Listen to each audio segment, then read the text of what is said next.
Tak tahu kursi apa.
Bismillahirrahmanirrahim. Bismillahirrahmanirrahim.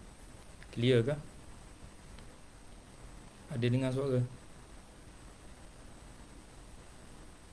Idham. Dengar suara elok tak?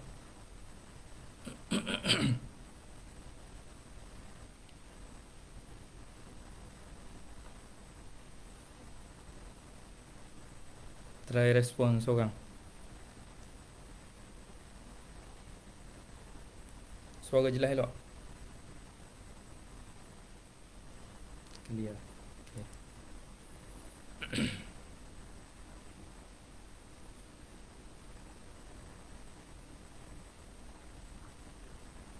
Bismillahirrahmanirrahim.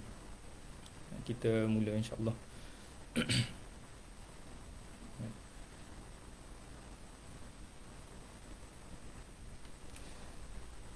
Untuk dapat keberkatan daripada Allah Subhanahu Wa Taala, kita mulakan majlis kita pada malam ini dengan bacaan Ummul Kitab Al-Fatihah. A'udzubillahi minasyaitonir rajim. Bismillahirrahmanirrahim. Alhamdulillahirabbil alamin, arrahmanir rahim, maliki yaumiddin. Iyyaka na'budu wa iyyaka nasta'in. Ihdinas siratal mustaqim. Siratal ladzina an'amta 'alaihim ghairil maghdubi 'alaihim waladdallin. Amin. Bismillahirrahmanirrahim. Alhamdulillahirabbil alamin wa bihi nasta'in ala umurid dunya waddin, wassalatu wassalam ala asyrafil anbiya'i wal mursalin sayyidina Muhammadin wa ala alihi wa sahbihi ajma'in. Allahumma salli salatan kamilah wa sallim salaman tamman ala nabiyyin tanhallu bihi al-uqad wa tanfariju bihi al-kurab wa tuqda bihi al-hawaij wa tunalu bihi al-raghaib wa husnul khawatim wa yustasqal ghamam biwajhihi al-karim wa ala alihi. Subhanaka la ilma lana illa ma 'allamtana innaka antal alimul hakim. Rabbi shrah li sadri wa yassir li amri wahlul 'uqdatam min lisani yafqahu qawli. Allahumma iftah 'alaina futuhal 'arifin wa faqihna fid din wa 'allimna at-ta'wil. Wahdina siratal mustaqim siratal ladzina an'amta 'alaihim minan nabiyyin was-siddiqin wasyuhada'i was-salihin. Amin amin amin amin ya rabbal alamin. Amma ba'd. Assalamualaikum warahmatullahi taala wabarakatuh. Alhamdulillah, setinggi-tinggi syukur kepada Allah Subhanahu Wa Taala. Pertamanya kita ucapkan jutaan terima kasih kepada pihak Akademi Pemikiran Turath, khususnya kepada yang berusaha, pengarahnya Ustaz Ahmad Faiz, kerana ada satu inisiatif yang begitu baik untuk memulakan pengajian tafsir ni. Lebih kurang kita boleh kata setiap hari lah yang akan berlangsung, kecuali mungkin Jumaat dan Sabtu yang sahaja yang tak ada. Jadi hari-hari lain sebagaimana saya pada hari ini adalah hari Rabu, iaitu hari yang keempat yang kita sama-sama setuju untuk kita baca, untuk kita bincangkan, kupas dan huraikan daripada juzuk yang ke-27. Terima kasih juga kepada semua sekali lah sidang pendengar yang mengikuti live pengajian kita pada malam ini, di kalangan tuan-tuan, puan-puan, tuan-tuan guru, para asatizah, ibu-ibu, ayah-ayah, sahabat handai yang dirahmati oleh Allah Subhanahu Wa Taala sekalian. Alhamdulillah, kita bersyukur kepada Allah Subhanahu Wa Taala kerana kita boleh masih lagi meneruskan tanggungjawab kita sebagai seorang yang beriman kepada Allah Subhanahu Wa Taala. Tanggungjawab besar kita kepada Allah Ta'ala adalah yang pertamanya kita kena beriman kepada Allah Ta'ala. Dan itu adalah satu nikmat yang besar yang wajib kita syukuri. Dan beradanya kita di dalam jalan menuntut ilmu ni adalah salah satu tuntutan untuk kita memperkuatkan iman kita kepada Allah Subhanahu Wa Taala. Pengajian yang kita buat khususnya dalam pengajian tafsir ni adalah satu perkara yang kita katakan sebagai usaha yang begitu munasabah. Pada pandangan saya, kita boleh kata ada dua perkara munasabah yang sememangnya jadi keutamaan ataupun jadi satu perkara yang kita kata patut kita mengaji kelas tafsir ni. Yang munasabah yang pertama adalah munasabah yang paling besar sekali. Allah Ta'ala tentukan kita ni hidup di atas dunia sebagai hamba Allah Subhanahu Wa Ta'ala. Kita pegang bahawa kehidupan kita di atas dunia ni adalah satu kehidupan yang tidak sia-sia, kehidupan yang ada matlamat ni. Jadi antara matlamat kehidupan kita sebagaimana yang disebut oleh para ulama adalah pertamanya kita beribadah kepada Allah Subhanahu Wa Ta'ala. Yang keduanya adalah kita mengimarahkan bumi ini. Bab ibadah kepada Allah Ta'ala ni Allah Ta'ala sebut dalam Quran, wa ma khalaqtul jinna wal insa illa liya'budun. Ini satu ayat yang kita semua sudah hafal, sudah biasa dengar dan sudah faham pun berkenaan dengan makna kepada ayat ni, iaitu kepentingan ataupun tanggungjawab kita untuk kita beribadah kepada Allah Ta'ala di dalam dunia ni, dalam kehidupan kita ni. Yang kedua, matlamat kehidupan kita di atas dunia ni adalah untuk kita mengimarahkan bumi. Wallazi ansha'akum fil ardi wasta'marakum fiha. Allah Ta'ala sebut dialah yang telah menghidupkan ataupun membesarkan ataupun membela kamu di atas muka bumi ini dan menuntut kamu untuk mengimarahkannya. Mengimarahkan bumi ini maknanya dalam keadaan kita laksanakan segala apa kerja buat kita di atas dunia ini, kesemuanya itu termasuk dalam usaha kita untuk nak melaksanakan tanggungjawab mengimarahkan bumi ini sebagaimana yang telah diarahkan oleh Allah Subhanahu Wa Taala. Yang ketiga adalah matlamat kita hidup di atas dunia ni adalah untuk menyucikan jiwa kita. Allah Subhanahu Wa Taala sebut hari akhirat ni adalah hari di mana yauma la yanfa'u malun wala banun illa man atallaha biqalbin salim. Hari akhirat ni adalah hari yang tiada manfaat sedikit pun harta benda dan anak pinak melainkan orang-orang yang mendatangi ataupun kembali kepada Allah Subhanahu Wa Taala di hari akhirat nanti dengan membawa hati yang sihat sejahtera. Jadi menjadi satu matlamat kepada kita menjalani hidup di atas dunia ini dan kita berusaha untuk membersihkan jiwa kita, sebab Allah Ta'ala sebut yang akan berfaedah kepada kita bila kita meninggalkan dunia ini adalah kita bawa hati yang sejahtera. Itu sahaja perkara ataupun itu 2-3 perkara ataupun 3 perkara yang kita boleh sebut sebagai matlamat kehidupan kita di atas muka bumi ini, yang disebut juga di dalam satu hadis yang kita biasa dengar dan yang kita mungkin di kalangan kita juga ada yang hafal hadis kedua di dalam yang disebut oleh Al-Imam Nawawi di dalam kitab Arba'in, hadis 40 Imam Nawawi. Putus-putus.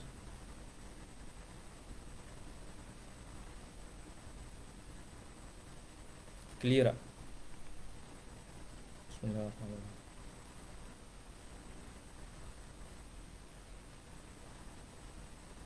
Dengar elok.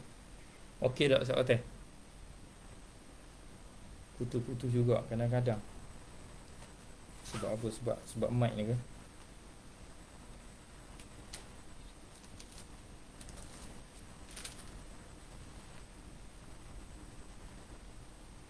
Bismillah.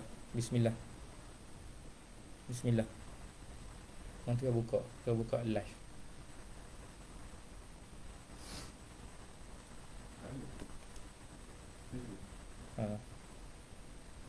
Dengar tak? Okey, clear. Okey, saya teruskan. Baik. Kita sebut tadi Imam Nawawi rahimahullah ta'ala sebut di dalam kitab Arba'in, kitab hadis 40 beliau, satu hadis yang kedua iaitu hadis Jibril, ataupun para ulama sebut juga sebagai hadis ni sebagai ummul hadis, sebagaimana Al-Quran adanya ummul kitab iaitu surah Al-Fatihah. Hadis juga ada Ummul Hadis, yang merupakan hadis yang kedua di dalam kitab Arba'in tu, iaitu hadis An-Najuri. Di dalam hadis tu disebut jelas berkenaan dengan 3 perkara, iaitu al-iman, al-islam dan al-ihsan.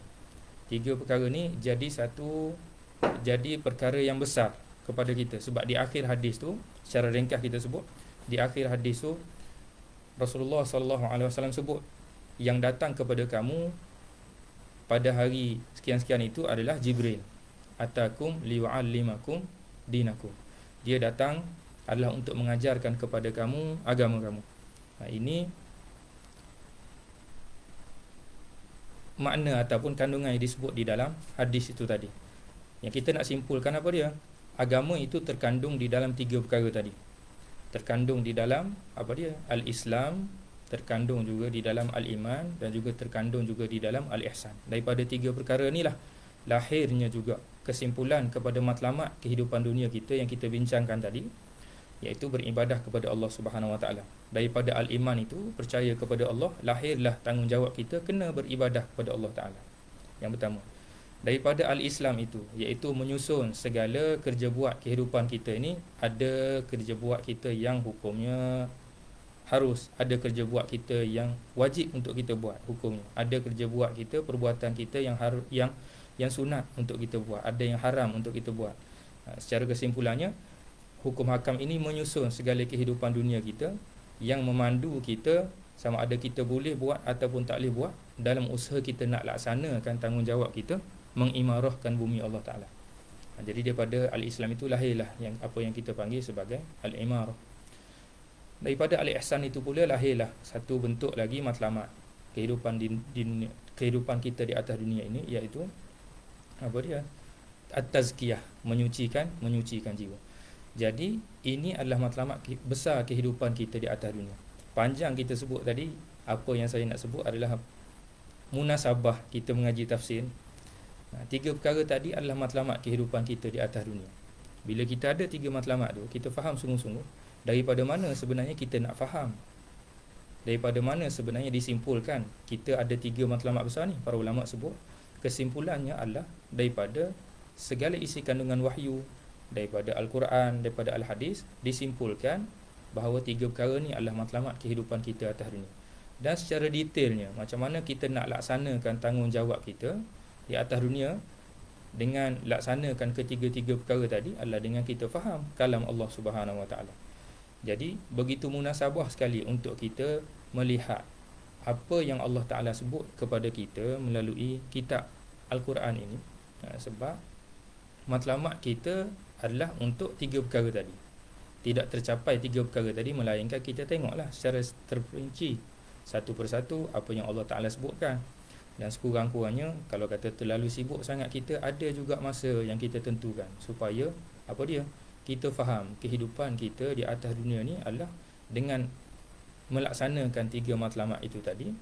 Dan nak faham apa dia matlamat, 3 matlamat itu tadi, tidak kita mesti faham apa yang Allah Ta'ala perincikan kepada kita, apa yang kita nak kena buat di dalam Al-Quran.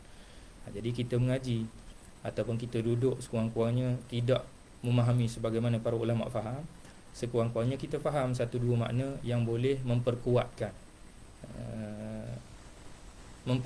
jiwa kita untuk laksanakan ketiga-tiga tugas kita sebagai hamba tadi. Itu munasabah yang pertama kita sebut. Munasabah yang kedua, kenapa kita mengaji tafsir? Kita baru selesai bulan Ramadan. Kita masih lagi berada di dalam bulan Syawal. Di dalam bulan Ramadan, Al-Quran ni jadi satu amal ibadah kita, benda yang kita tidak tinggalkan. Kita baca Al-Quran, kita tadabbur Al-Quran. Sebab itu adalah usaha kita untuk kita dapatkan takwa sebagaimana yang dijanjikan oleh Allah Subhanahu Wa Taala. Bagi orang yang berpuasa ni, penghujungnya dia akan dapat takwa. Itu tarbiyah yang kita laksanakan di dalam bulan Ramadan, iaitu dengan kita ikat sungguh-sungguh diri kita dengan Al-Quran. Jadi dalam bulan Syawal ni kita mulakan dengan inisiatif yang dibuat oleh Akademi Pemikiran At-Turaf ni. Kita sambung lagi roh kita ataupun sambung lagi hubungan ikatan kita dengan Al-Quran tu dengan kita adakan pengajian yang ringkas, mana setiap malam dalam ilmu tafsir. Jadi itu munasabah yang kedua.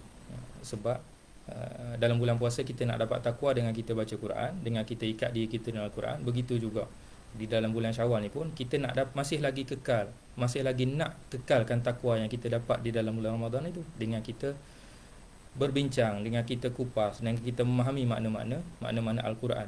Sebagaimana Sayyidina Ali sebut, ciri-ciri orang yang bertakwa ni adalah apa dia? 4 perkara. Pertamanya, al-khawfu minal jalil, takut kepada Allah Ta'ala.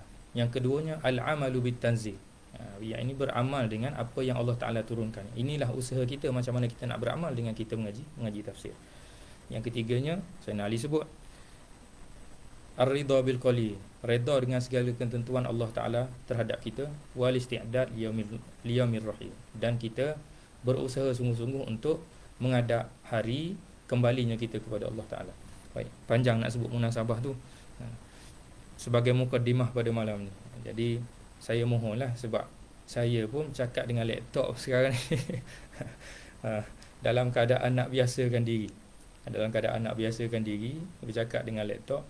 Jadi sambil-sambil itu kita kupaslah 1-2 perkara yang agak-agak boleh saya sendiri sebagai orang yang bercakap ni boleh jadi rasa biasa sikit sebelum pada kita masuk bincang berkenaan dengan tafsir secara khusus. Jadi insya-Allah pada malam ni, sebagaimana yang kita setujui, saya akan bimbing kupasan daripada juzuk yang ke-27. Tapi juzuk yang ke-27 ni kita fahamlah, kita tahulah permulaan juzuknya adalah di tengah-tengah surah Az-Zariyat. Jadi saya buat keputusan untuk kita mula langkah sikit. Kita akan mula di surah At-Tur dalam pengajian kita setiap malam pada hari Rabu insya-Allah. Jadi berkenaan dengan surah At-Tur ni, sebagai mukadimah pada malam ni, 2-3 perkara mungkin kita boleh bincangkan. Pertamanya adalah berkenaan dengan maqasid surah At-Tur. Kita dapat gambaran kasar dulu surah At-Tur ni apa dia. Kita dapat tahu secara kasar dulu isi kandungan di dalam surah ini, supaya bila kita masuk secara detail satu persatu dan terperinci lepas pada ni, kita akan lebih berjejak lah dan lebih faham berkenaan dengan surah ni. Ataupun mungkin kita tidak kata secara terperinci lah, kita akan buat secara santai dan tidaklah terlalu panjang, dan diharapkan tidaklah juga terlalu ringkas, supaya kita boleh faham dengan baik insya-Allah. Baik, berkenaan dengan surah At-Tur, insya-Allah kita akan petik pengajian kita ini, kita akan petik daripada beberapa kitab yang ditulis oleh para ulama kita sebagai panduan kita lah.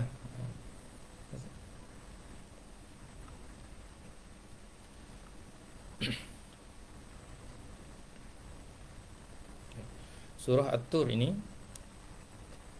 adalah surah Makkiyah.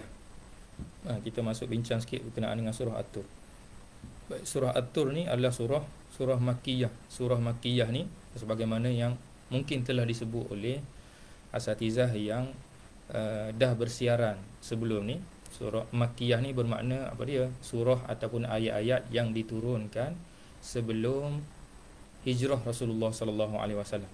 Sekalipun ayat ataupun surah itu diturunkan kepada orang Madinah, ataupun sekalipun ayat-ayat itu diturunkan di Madinah sendiri. Jadi sebenarnya ada 3 pandangan, sebagaimana yang disebut oleh Al-Imam Suyuti di dalam Al-Itqan ataupun di dalam Al-Burhan. Ada 3 pandangan berkenaan dengan Makkiyah dan Madaniyah ni. Ayat Makkiyah merujuk kepada ayat-ayat ataupun surah yang diturunkan sebelum hijrah. Ini pandangan yang rajih, dan Madaniyah adalah diturunkan selepas pada hijrah. Ini yang paling rajih sekali, paling tepat sekali. Pandangan yang kedua kata Makkiyah ni adalah ayat-ayat ataupun surah yang diturunkan di Mekah. Adapun Madaniyah adalah ayat-ayat atau surah yang diturunkan di Madinah. Ini pandangan kedua. Pandangan yang ketiga pula ada sebut bahawa Makkiyah ni adalah ayat-ayat atau surah yang diturunkan kepada orang-orang Mekah. Dan ayat Madaniyah ni adalah ayat ataupun surah yang diturunkan kepada orang-orang Madinah.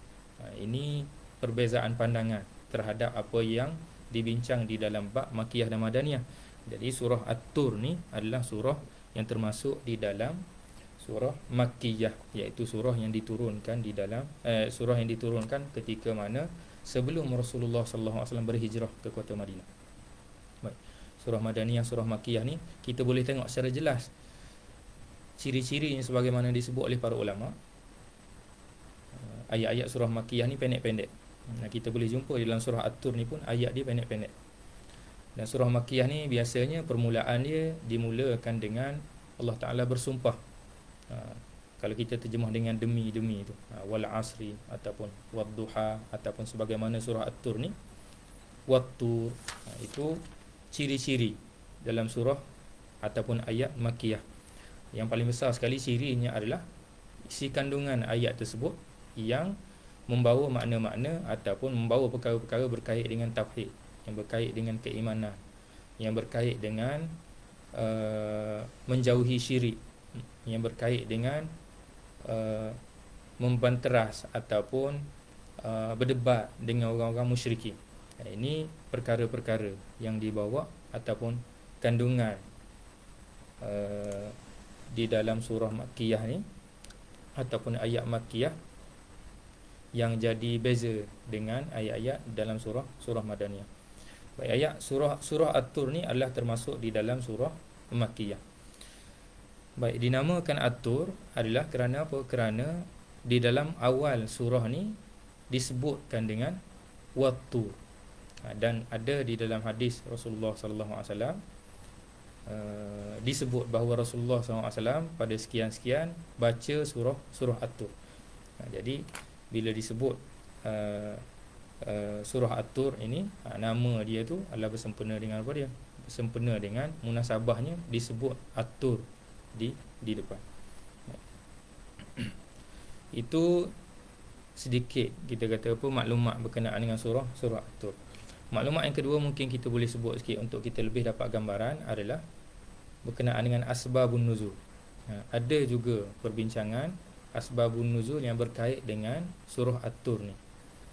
Di dalam kitab Al-Imam Suyuti, kitab Lubabun Nuqul fi asbabin nuzul oleh Al-Imam Suyuti, disebut ada sedikit satu riwayat berkenaan dengan salah satu ayat di dalam surah At-Tur ni yang ada kaitan dengan satu sebab nuzul. Saya baca sikit insya-Allah. Imam Suyuti sebut akhraja Ibnu Jarir an Ibni Abbas anna Quraisyan lamma ijtama'u fi darin nadwah fi amrin Nabi sallallahu alaihi wasallam.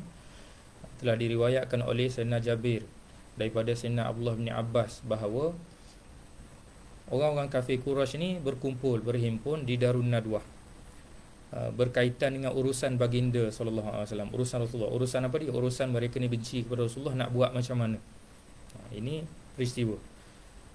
Jadi qala qailun minhum ihbisuhu fi withaqin thumma tarabbasu bihil manu. Ada pandangan yang sebut supaya Rasulullah SAW ni diikat ataupun dipenjarakan sehinggalah mati Rasulullah SAW ni, hatta yahlik kama halaka man qablahu minasyu'ara Zuhair wan Nabirah. Sehinggalah dia, iaitu baginda Rasulullah SAW, pada pandangan mereka sehinggalah baginda mati, terpenjara ataupun diikat sebagaimana matinya para penyair sebelum ni yang muslim, iaitu Zuhair dengan An-Nabirah. Fa innama huwa ka ahadihim, sesungguhnya disebut bahawa Rasulullah SAW ni adalah seumpama salah seorang daripada penyair-penyair ni. Fa anzalallahu fi dzalik, maka Allah Ta'ala dengan sebab peristiwa tu Allah Ta'ala turunkan satu ayat, iaitu am yaquluna sya'irun natarabbasu bihi raibal manun. Ini ayat yang diturunkan bersempena dengan apa yang berlaku di Darun Nadwah, berkumpulnya orang kafir Quraisy untuk nak halang Rasulullah SAW, untuk nak kekang dakwah Rasulullah SAW. Jadi ayat ni diturun bersempena dengan itu. Ini dalam bab asbab an-nuzul, asbabun nuzul ada kaitan. Satunya ayat ini, satu ayat ini diturunkan bersempena dengan satu peristiwa sebagaimana yang kita sebut tadi. Jadi tidak semualah rasanya ayat ataupun surah ini ada asbabun nuzul, tapi sedikit di dalam surah At-Tur ni ada kaitannya satu ayat tadi sebagaimana yang kita sebut. Itu berkait dengan asbabun nuzul. Seterusnya surah At-Tur ni dia ada beberapa maqasid ataupun beberapa kandungan yang mungkin kita boleh sebut sedikit pada hari ini, dan kita akan sambung seterusnya lah sebab nak pukul 11 dah ni. Kita pun janji dalam lebih kurang setengah jam saja kita akan bersiaran. Kita akan, berarti sebab tengah-tengah malam ni kan, masing-masing banyak kerja dah biasa malam ni. Antara kerja paling besar sekali tidur lah. Itu antara kerja kita. Jadi kita ambil sedikit apa yang disebut oleh, atau secara ringkas kita sebut 2-3 perkara yang jadi maqasid di dalam surah At-Tur ini.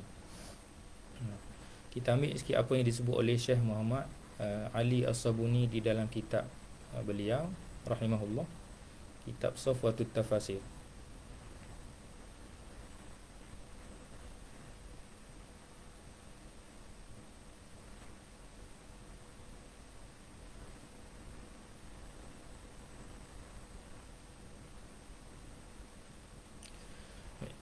Syekh sebut ابتدأت السورة الكريمة بالحديث عن أهوال الآخرة وشدائدها وعما يلقاه الكافرون في ذلك الموقف الرهيب موقف الحساب وأقسمت على أن العذاب نازل بالكفار لا محالة لا يمنعه مانع ولا يدفعه دافع وكان القسم بأمور خمسة تنبيها على أهمية الموضوع. Jadi salah satu daripada maksud, salah satu daripada isi kandungan apa yang terkandung di dalam surah At-Tur ni adalah surah ini dimulakan dengan cerita berkenaan dengan keadaan di hari akhirat dan betapa besarnya, betapa bala bencana ataupun kesusahan di hari akhirat ni, dan juga peristiwa ataupun apa yang ditemukan oleh orang-orang kafir disebabkan kekafiran mereka, dengan segala azab, dengan segala kesusahan, dengan segala kecelakaan di hari akhirat, yang mana Allah Ta'ala bersumpah bahawa azab ini turun kepada orang-orang kafir ini macam-macam mana sekalipun mereka tidak ada jalan untuk nak menghalang diri mereka daripada terjerumus di dalam azab ni. Wa'iyyazubillah. Kita minta jauh diri kita, dan tiada apa-apa perkara pun yang boleh menjauhkan mereka daripada azab ni. Itu Allah Ta'ala sebut dengan sumpah bahawa mereka akan terima azab ni. Wa kana al-qasam bi umuril khamsah tanbihan ala ahamiyatil mawdu'. Dan di dalam surah At-Tur ni kita akan jumpa ada 5 perkara yang Allah Ta'ala sebut. 5 perkara yang Allah Ta'ala jadikan perkara sebagai sumpah, nak sebutnya bahawa betul-betul janji Allah Ta'ala akan berlakunya azab kepada orang yang kafir di hari akhirat. Jadi kenaan dengan terperinci satu persatu, kenaan dengan sumpah tu kita akan tengok bila kita bincang kenaan dengan surah At-Tur secara satu persatu nanti. Baik. Kemudian saya sebut thumma tanawalat al-hadits 'anil muttaqin wa hum fi jannatin na'im. Kemudian di dalam surah At-Tur ni juga sebut berkenaan dengan kisah orang-orang yang bertakwa kepada Allah Subhanahu Wa Taala, iaitu dari segi ganjaran syurga kepada mereka, dari segi segala kenikmatan, dari segi ala sururin mutaqabilin, di segala kegembiraan dan kebahagiaan yang berlaku kepada mereka. Allah Ta'ala telah mengumpulkan berbagai-bagai di dalam ayat ni, di dalam surah ni disebut berbagai-bagai kenikmatan bagi orang yang beriman, orang yang bertakwa. Sebagai contoh yang disebut oleh Syekh di sini, al-hurul ain wajtima'u syamli bidzurriyyah wal banin. Maknanya adanya para bidadari, maknanya berkumpulnya mereka dengan zuriat-zuriat mereka dan anak pinak mereka, orang yang bertakwa ni. Kita lah insya-Allah, mudah-mudahan. Allahumma amin. Dan merasai kenikmatan wa tana'umi wa taladzuzi bi anwa'il ma'akili wal masyaribi min fawakiha wa thimar. Dan segala kenikmatan, segala kesukaan yang mereka kecapi dari segi segala makanan dan minuman, buah-buahan dan sebagainya. Waluhu min mutanawwi'atin mimma yushtaha wa yustata. Dan segala daging-daging yang berbagai-bagai jenis, yang mana begitu sekali akan rasa berahi dan begitu sekali akan rasa elok dan cantiknya segala nikmat tu. Ila ghairi mahudalika min anwa'in na'im mimma la 'ainun ra'at wa la udhunun sami'at wa la khatara 'ala qalbi bashar. Ini Syekh sebut berbagai-bagai lagi perkara nikmat yang dijanjikan kepada orang yang beriman, yang mana sifat nikmat itu tak ada satu mata pun yang pernah tengok, Di atas dunia ni tidak pernah ada mata pun yang pernah mengecapi melihat nikmat sebegitu, dan tidak pernah pun telinga terlintas mendengar nikmat yang sebegitu, dan juga tidak pernah terlintas pun di dalam hati setiap orang yang pernah yang beriman kepada Allah Ta'ala ataupun yang tidak beriman, nikmat-nikmat di syurga ni, maknanya tidak terlintas dalam hati. Itu dua perkara yang kita sebut. Pertamanya berkaitan dengan hal ehwal orang kafir, yang keduanya berkenaan dengan keadaan orang yang bertakwa kepada Allah Ta'ala di hari akhirat nanti. Summa tahaddathat an risalati Muhammad ibn Abdullah sallallahu alaihi. Kemudian di dalam surah At-Tur ni ada juga disebut berkenaan dengan risalah baginda Nabi sallallahu alaihi wasallam. Wa amaratuhu bitadhkir wal inzari lil kafaratil fujjar. Dan ayat ini menyebut kepada Rasulullah supaya teruskan untuk memberi peringatan, teruskan untuk memberi ancaman kepada orang-orang kafir dan juga orang-orang yang banyak buat jenayah kepada Rasulullah SAW. Ghairi abi'in bima yaquluhu al-musyrikun wa ma yaftarihi al-muftirun hawla ar-risalati war rasul. Dan tidak sedikit pun, maknanya memberi kekuatan kepada Rasulullah SAW. Sebut supaya Rasulullah teruskan berdakwah. Yang seterusnya sebut supaya Rasulullah SAW jangan ambil berat, jangan kisah kepada segala apa yang disebut, apa yang direka-reka cipta, apa yang difitnah ataupun dihina oleh orang-orang yang benci kepada Rasulullah SAW, yang berkait dengan risalah baginda dan juga kerasulan baginda. Falaysa Muhammad sallallahu alaihi wasallam bi in'amillahi alaihi bin nubuwati wa ikramihi bir risalati bikahinin wala majnunin kama za'amal mujrimun. Dan Rasulullah SAW, baginda ni, Sayyidina Muhammad, dengan segala nikmat yang Ta'ala kurniakan kepada dia, dengan nikmat kenabian dan juga kemuliaan, dengan risalah yang diturunkan kepada baginda, bukanlah baginda ini tergolong di kalangan orang yang gila, ataupun bukanlah di kalangan orang yang kita kata apa, kahin ni apa dia, untuk bomoh, bukanlah di kalangan orang yang bomoh ataupun tukang sihir, sebagaimana yang disangkakan oleh orang-orang yang jahat kepada Rasulullah SAW.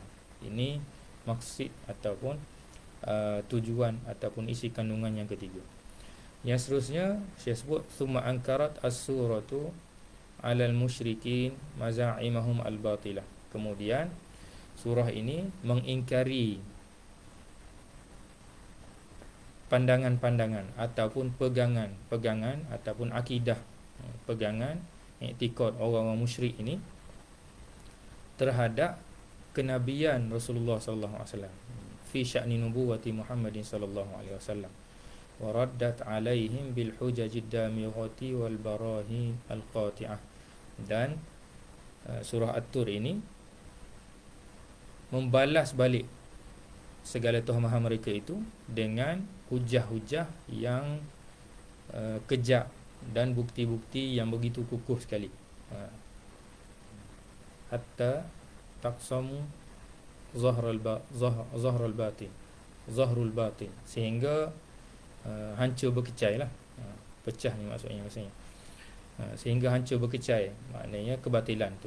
Wa aqamat ad-dalaila ala sidqi risalati Muhammadin alaihi salam.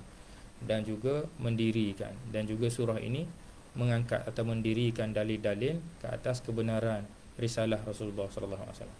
Itu yang seterusnya. Baik. Yang berikutnya kita dah baca lebih kurang 3 ataupun 4 perkara yang disebut di dalam surah At-Tur ni sebagai gambaran asas kita. Wa khatamat as-suratul karimatu, dan berakhir surah ini, wa khutimat as-suratul karimatu bitahakkumi bil kafirin. Di pengakhir surah ini disebut kenaan dengan apa dia? Kenaan dengan celaan kepada orang-orang kafir dan celaan penghinaan kepada berhala-berhala mereka, wa authanihim bi tariqit tawbihi wat taqri', dengan cara yang mempersendakan ataupun memburuk-burukkan berhala-berhala mereka dan juga pegangan mereka. Wa bayanat shiddata inadihim, dan surah ini menerangkan juga begitu pekatnya ataupun begitu kejapnya penentangan mereka kepada Rasulullah SAW. wa amarat ar-rasul sallallahu alaihi wasallam bis-sabri ala tahammulil adza fi sabilillah hatta ya'tiya amrullah. Dan mengarahkan kepada Rasulullah sallallahu alaihi wasallam untuk bersabar dan menanggung segala apa yang dilalui sehinggalah datang ketentuan Allah Subhanahu Wa Taala. Ini 2-3 perkara isi kandungan yang disebut, ataupun 4 perkara yang kita boleh sebut yang disebut oleh Syekh Muhammad Ali As-Sabuni di dalam Safwatut Tafasir berkenaan dengan kandungan kasar, secara kasarnya kandungan di dalam surah At-Tur ini.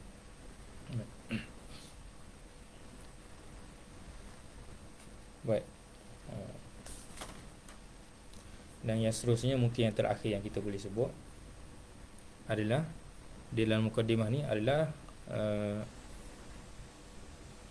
kelebihan surah At-Tur ini yang disebut juga oleh Al-Imam Al-Bukhari di dalam Sahih Bukhari, yang mana saya petik sikit daripada satu kitab karangan Al-Hafiz Al-Mufassir Al-Mu'arrikh Burhanuddin Abil Hasan Ibrahim Ibn Umar Al-Biqai Asy-Syafi'i. Jadi Al-Imam Al-Biqai ini karang satu kitab Masa'idun Nazar lil isyraf ala maqasidis suwar. Maknanya di dalam kitab ini dia karang berkenaan dengan maqasid surah-surah yang terdapat di dalam Al-Quran. Jadi disebut di dalam kitab ni juga berkenaan dengan surah At-Tur, yang mana kita boleh petik sikit kelebihan surah At-Tur. Kita ambil ada satu dua perkara, kita tidak baca semula insya-Allah. Sebagai gambaran kasar kita, surah yang kita nak baca ni ada kelebihannya, ada catatannya, ada periwayatannya yang Rasulullah SAW buat, yang Rasulullah baca.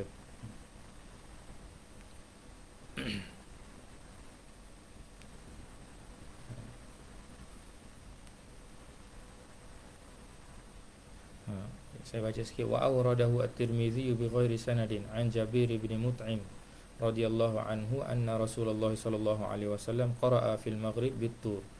Ada satu riwayat daripada yang dirakamkan oleh Al-Imam Tirmidzi daripada Sayyidina Jabir bin Mut'im radhiyallahu anhu bahawa Rasulullah SAW telah membaca surah At-Tur ini di dalam waktu maghrib. Qala Al-Bukhari fi tafsir. Sayyidina Imam Al-Bukhari sebut di dalam sahih beliau di dalam kitab tafsir, falamma balagha hadhihi al-ayah, apabila ayat ini sampai ke am khuliqu min ghairi syai'in am humul khaliqun am khalaqus samawati wal arda bal la yuqinun am indahum khazainu rabbika am humul musaytirun. Apabila sampainya ayat ini, Sayyidina Imam Bukhari sebut kada qalbi an yatir. Sayyidina Jabir Ibn Mut'im sebut apabila sampainya kepada ayat yang kita bacakan tadi, am khuliqu min ghairi syai'in am humul khaliqun am khalaqus samawati wal arda bal la yuqinun am indahum khazainu rabbika am humul musaytirun kada qalbi an yatir. Apabila sampai kepada ayat tadi, Sayyidina Jabir sebut hati aku ni hampir-hampir nak terbang, hampir-hampir nak terlepas. Ni sebagai tanda apa dia? Sebagai tanda berjejaknya, ataupun sebagai tanda begitu apa kita sebut, begitu berjejak lah, begitu berjejak, begitu fahamnya, ataupun begitu terasanya di dalam jiwa beliau radhiyallahu anhu apabila baca ayat ni. Jadi kelebihan yang dirakamkan di dalam kitab ni berkenaan dengan surah At-Tur adalah Rasulullah SAW pernah bacanya ketika mana waktu maghrib.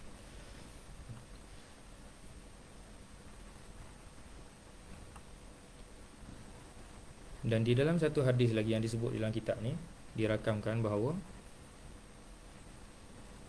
daripada Sayyidina Abi Hurairah radhiyallahu taala anhu, beliau berkata qala Rasulullah sallallahu alaihi wasallam, Rasulullah SAW bersabda, man jalasa majlisan kathura fihi laghatuhu, barang siapa yang duduk di dalam satu majlis yang mana majlis tu begitu banyak perkara-perkara lara, kita kata perkara yang sia-sia, banyak silapnya, kesilapannya, faqala qabla ayyakum, maka sebutlah ketika mana sebelum dia keluar daripada majlis tu, subhanakallahumma wa bihamdika asyhadu an la ilaha illa anta astaghfiruka wa atubu ilaik.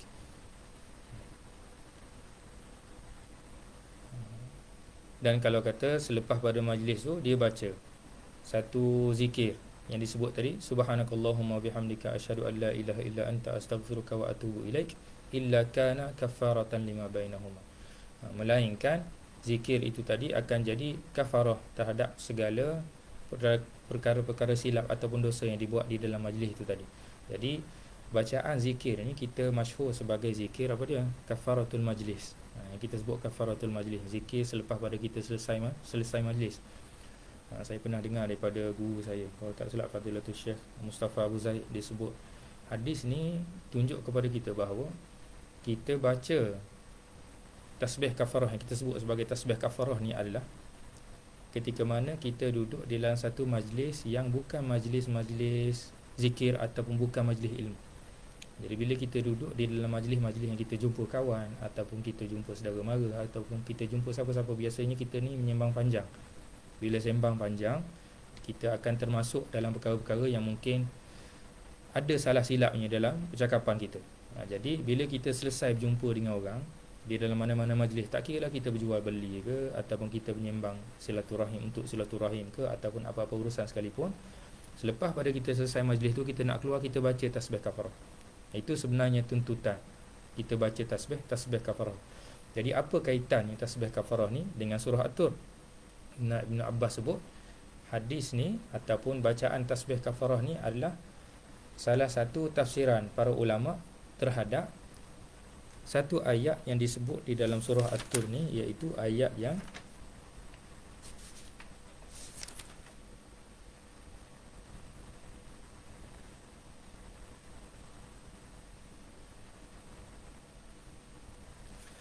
ayat yang kedua terakhir, iaitu ayat yang ke-48, iaitu wasabbih bihamdi rabbika hina taqum, bertasbihlah dan pujilah kepada Tuhanmu ketika mana kamu bangun.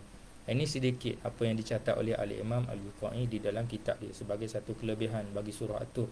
Dalam satu ayat dalam surah At-Tur, kita ulang semula, ayat yang kedua terakhir Allah Ta'ala sebut wasabbih bihamdi rabbika hina taqum. Ayat ni sebut berkenaan dengan arahan ataupun suruhan, anjuran kepada Rasulullah untuk banyak bertasbih kepada Allah Subhanahu Wa Taala, banyak berzikir untuk kuatkan baginda dalam nak berhadapan dengan orang-orang kafir ataupun orang yang menentang baginda sallallahu alaihi wasallam tadi.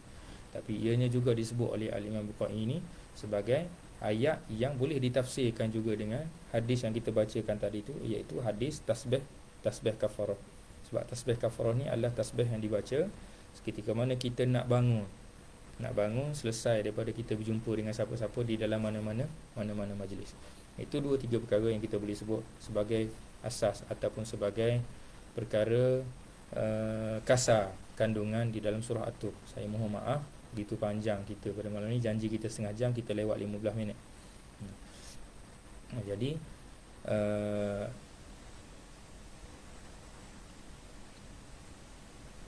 itulah beberapa perkara yang kita bincangkan pada malam ni berkenaan dengan surah At-Tur ni. Dan insya-Allah pada hari-hari yang seterusnya kita mohon rahmat Allah Ta'ala dan taufik dan hidayah daripada Allah Ta'ala supaya kita boleh teruskan bincang dan kupas berkenaan dengan surah At-Tur ini dan surah-surah yang seterusnya, supaya jadi panduan ataupun jadi amalan yang baik kepada kita. Dan mudah-mudahan kita tergolong di dalam orang yang dapat rahmat Allah Ta'ala sebab kita duduk di dalam majlis ilmu. Segala salah dan silap itu saya mohon maaf daripada para pendengar, tuan-tuan perempuan sekalian. Kalau kata ada salah dan silap, sebab ni sejarah jugalah sebenarnya kali pertama saya bersiaran secara seorang-seorang ni lah, bercakap dengan laptop ni. Jadi kalau kata ada salah silap, mohon maaf banyak-banyak. Kita akan jumpa lagi di waktu-waktu yang akan datang di minggu depan insya-Allah. Wallahu ta'ala a'la wa a'lam. Wa sallallahu ala sayyidina Muhammadin abdika wa nabiyyika wa rasulika nabiyil ummi wa ala alihi wa sahbihi ajma'in. Wabillahi taufiq wal hidayah. Wassalamualaikum warahmatullahi taala wabarakatuh.